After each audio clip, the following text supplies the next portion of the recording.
তোমাদের অনেকের মনেই একটা প্রশ্ন যে ড্রয়িং ক্লাসের প্রথম দিনে কি কি আনতে হবে। ড্রয়িং ক্লাসের প্রথম দিনে কি কি আনতে হবে সেটা যেমন আমরা জানবো, সেই সঙ্গে ড্রয়িং ক্লাসের প্রথম দিনে কি কি আনতে হবে না সেটাও জেনে রাখা জরুরি। তোমরা প্রায় সকলেই জানো যে ড্রয়িং শিখতে গেলে লাগে পেন্সিল, ইরেজার, ড্রয়িং খাতা, কালার, আরও অনেক কিছু ইত্যাদি ইত্যাদি। কিন্তু প্রথম দিনে কি কি আনতে হবে?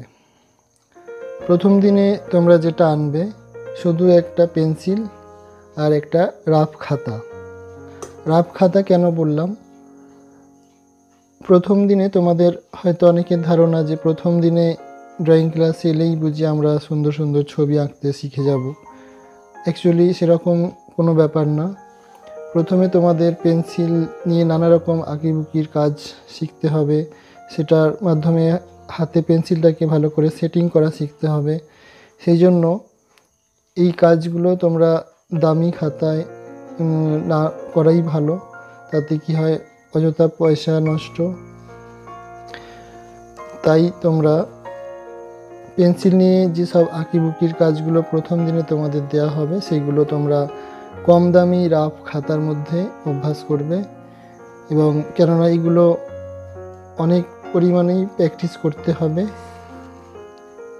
তোমরা পেন্সিল নিয়ে এই আঁকিবুকির কাজগুলো রাফ খাতায় যে যত প্র্যাকটিস করবে, আঁকা শেখা তার জন্য তত বেশি সহজ হয়ে যাবে। তাই তোমরা এই রাফ খাতাতে বেশ কয়েক সপ্তাহ ধরে পেন্সিল নিয়ে নানা রকম আঁকিবুকির কাজগুলো অভ্যাস করবে। কয়েক সপ্তাহ পরে তোমরা একটা ড্রয়িং খাতা আনবে। সেই ড্রয়িং খাতায় যখন ছবি দেওয়া হবে, ছবিগুলো ড্রয়িং খাতা আগে রাফ খাতায় প্র্যাকটিস করে নিয়ে ভালো যে দামি খাতাটা থাকবে সেই খাতায় ড্রয়িংগুলো ফাইনালি তুলে সেখানে কালার করতে হবে। আঁকা শেখার পাশাপাশি কিন্তু তোমরা রাফ খাতায় যেসব কাজগুলো দেয়া হয়ে থাকে সেগুলো কিন্তু কন্টিনিউ করতে থাকবে। পেন্সিল নিয়ে কী কাজ করতে হবে সে নিয়ে এই চ্যানেলে ভিডিও আছে, নানা রকম আঁকিবুকির কাজ, সেগুলো তোমরা দেখে নিও। এবারে আসি কি কি আনতে হবে না। যে বলেছিলাম যে জিনিসগুলো তোমরা ড্রয়িং ক্লাসে প্রথম থেকে আনবে না সেটা হচ্ছে স্কেল, আর দ্বিতীয় যেটা খুব গুরুত্বপূর্ণ সেটা হচ্ছে ইরেজার। তোমরা প্রথম থেকে ইরেজারটা ড্রয়িং ব্যাগে নেবে না। ড্রয়িং শেখার জন্য প্রথম থেকে ইরেজার তোমরা একেবারেই ইউজ করবে না। ইরেজার ইউজ করলে যে জিনিসটা তোমাদের হবে, তোমরা অনেকেই আছো একটা লাইন টানতে গিয়ে তোমরা বারবার ইরেজ করতে থাকো, একটা ছবি আঁকতে গিয়ে তোমরা বারবার সেটাকে মোছামুছি করো। এই অভ্যাসটা হয়ে গেলে লাইন টানা বা ড্রয়িং শেখার জন্য যে কনফিডেন্ট দরকার সেটা তোমাদের তৈরি হবে না। তাই তোমরা বিনা ইরেজারে যদি ড্রয়িং শেখো তাহলে সেই শিক্ষাটা অনেক মজবুত হবে। হ্যাঁ, ড্রয়িং শিখতে গেলে ভুল ত্রুটি হবে। সেজন্য তোমরা হয়তো ভাবছো যে তাহলে কি করব, ইরেজ না করলে কি করে কি ড্রয়িং করব। যখন ভুল হবে তোমরা সেই ভুলটা রেখে পাশে আবার ড্রয়িং শুরু করবে। আবারও যদি ভুল হয় আবারও পাশে ড্রয়িং করবে।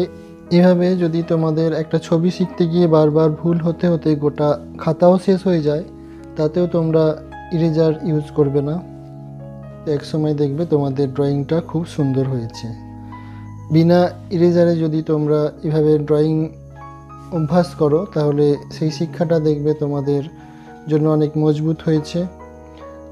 ইরেজারের ইউজ যদি শুরু থেকে করো, এটা একটা তোমাদের খারাপ অভ্যাসে দাঁড়িয়ে যাবে।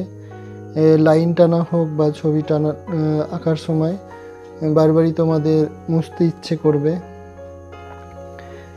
কেননা শুরু থেকেই ইরেজার ইউজ করলে তোমাদের লাইন টানা বা ড্রয়িংয়ের প্রতি, ছবি আঁকার প্রতি একটা কনফিডেন্ট যে তৈরি হওয়ার কথা, সেটা ইরেজার ইউজ করার কারণে সেটা তৈরি হবে না। তাই তোমরা ড্রয়িং শেখার শুরুতে ইরেজারের ব্যবহার একেবারেই করবে না।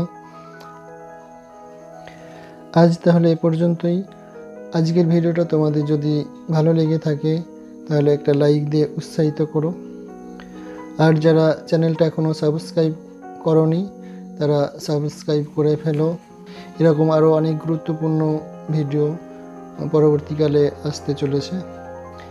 আবারও দেখা হচ্ছে নেক্সট কোনো ভিডিওয়ে। ততক্ষণ তোমরা সবাই ভালো থেকো, সুস্থ থেকো।